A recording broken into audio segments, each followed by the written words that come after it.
Should you buy Modern Warfare 3? Well, in today's video, I'll be answering that question for you. Now, there are many reasons why people will absolutely love this game, but I can also see why people will continue to hate on this game as well. So I'll be discussing some of its pros and cons to decide if Modern Warfare 3 is actually worth your hard-earned money.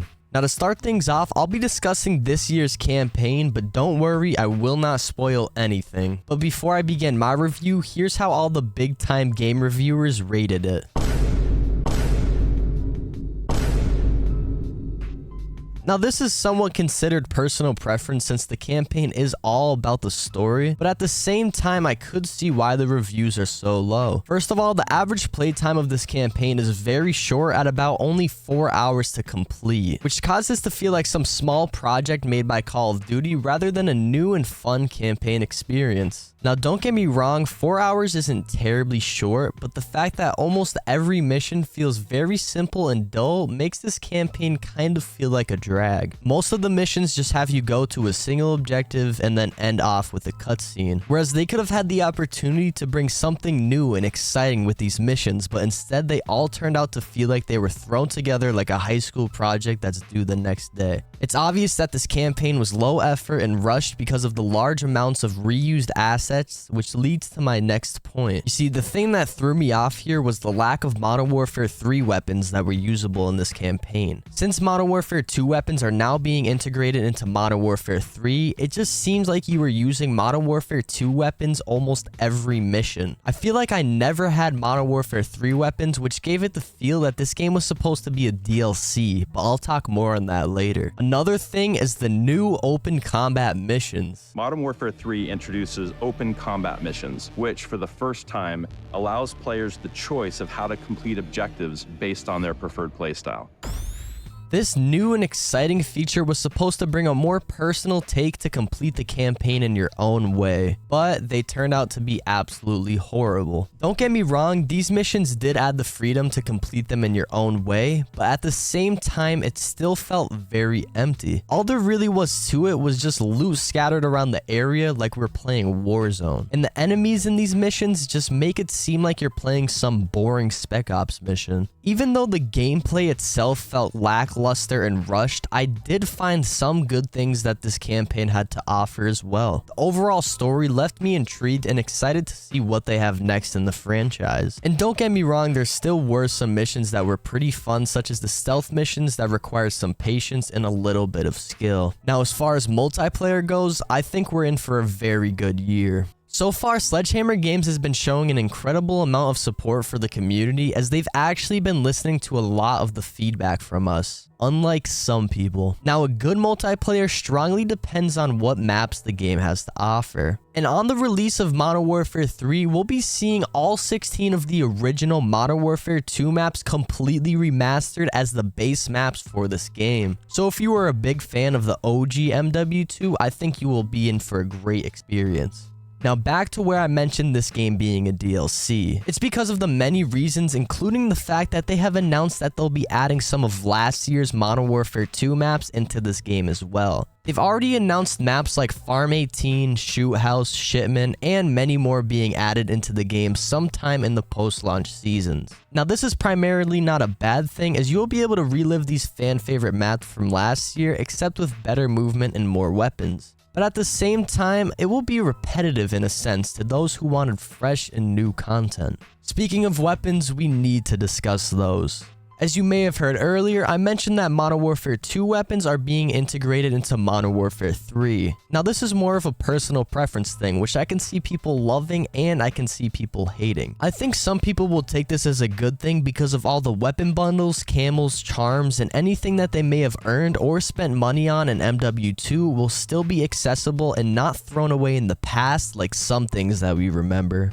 But this can also be a pretty big problem as well. And by big, I am not exaggerating. There will be about 114 different weapons at the launch of this game. Now, to some people, it may seem like a good thing, but if you remember what it was like trying to create a loadout in the original Warzone, then you can see why having this many weapons in one game can be a big mess. You also can't forget about the large amounts of game modes we'll be receiving at launch as well. We'll be seeing all of the usual Call of Duty game modes, and yes, hardcore will be available at launch. But some of the newer modes I would like to mention are 3v3v3 Cutthroat, where 3 separate teams fight for the victory, and the new War Game mode, which is actually returning from World War II, and you have to progress through the map and push forward to win. And now for the mechanics of multiplayer. If you're a player who loves movement similar to Modern Warfare 2019, then great. You'll have a lot of fun with slide canceling returning and a more fast-paced game overall. And if you're a casual player who hates all the movement mechanics, then just get good. No, I'm joking. There's something there to help all of you.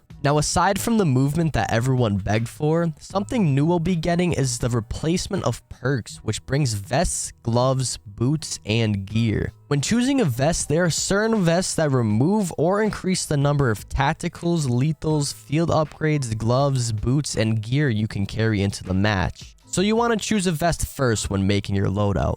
There are a total of 6 different vests which are all unique in their own ways, such as increasing tac sprint durations, spot enemy equipment through walls, reload while sprinting, and much more. Similar to vests, gloves have perks that improve the handling of both primary and secondary weapons and can also change the amount of tacticals and lethals you have as well. Boots are also very similar, except they all have different attributes to your movement and swimming, such as increased movement and swim speed, fall damage reduction, increased tac sprint duration, and much more. And lastly, we have the gear slots. These are also very similar to perks, except they relate to different things such as weapon handling, tactical and lethal immunities, damage reduction, and much more. All these new changes to perks aren't too different, but they are also a good way to switch things up and make the old perk system seem a little bit more realistic. And finally, for all of you camo grinders out there, this year's multiplayer mastery will be a lot of fun. With over 140 new base camos, 4 new mastery camos, and now 37 new mastery charms, this year's camo grind seems amazing. For the 4 mastery camos, it goes as followed. For completing all of your weapons base camos, you get the gilded camo. For completing gilded camo for each weapon in the same category, you'll unlock the forged camo. For completing the forged camo on every MW3 weapon, you unlock the animated priceless camo. And finally, for completing the priceless challenge on every weapon, you unlock the final mastery, the interstellar camo. The mastery camo grind doesn't stop there, because now in zombies, you can complete a similar grind, except this time with both Modern Warfare 2 and Modern Warfare 3 weapons, which brings an additional 8 mastery camos, but I'll mention more on that later. Speaking of zombies, I think it has the potential to be something good, but once again, I think this will come down to personal preference. First of all, zombies is going to be very similar to DMZ, except this time around, it's going to hold 24 real players, but it's going to be PvE rather than PvP. And what that means is that all the real players are essentially on one big team and are unable to fight each other.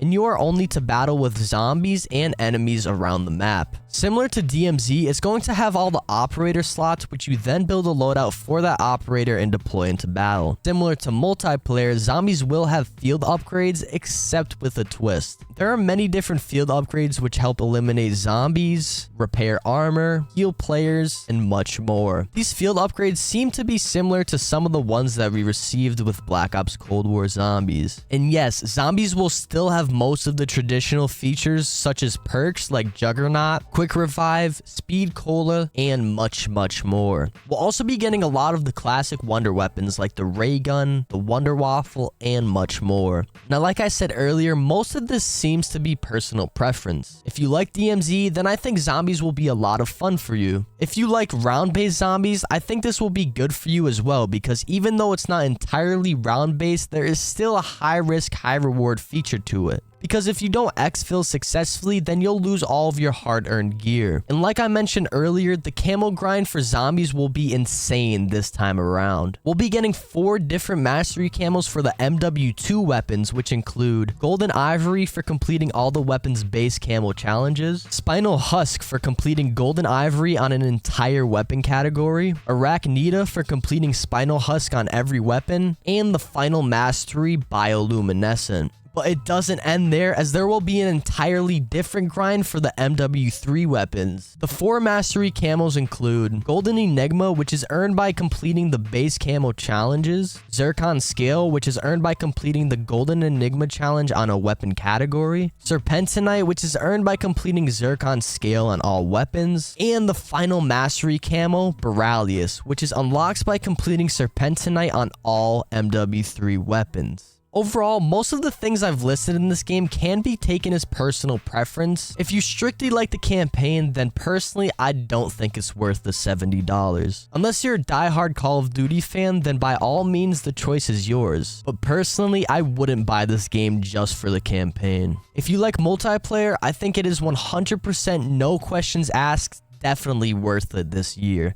Like I mentioned multiple times earlier, it may seem like a DLC to Modern Warfare 2, but the amount of support from Sledgehammer, as well as the great maps and game modes from the launch, goes to show that we are in great hands this year. And if you're interested in zombies, then I would probably wait, unless you like what you see so far. Zombies seems pretty good so far, but I think it's still too early to tell if it's worth the $70 for just that game mode. And if you're asking yourself, well, which version should I buy, the Vault Edition or the Standard Edition? The answer is simple. If you like buying the Battle Pass and like exclusive items, then go with the Vault Edition. But if you plan on buying the game just to check out a certain game mode and don't care for the cosmetics, then just go for the standard version. Let me know down below what you think. Is this game worth it? And if so, let me know what version of the game you'll be buying, as well as your favorite game mode that you're looking forward to. And if you enjoyed this video, don't forget to drop a thumbs up and hit that subscribe button for more content like this.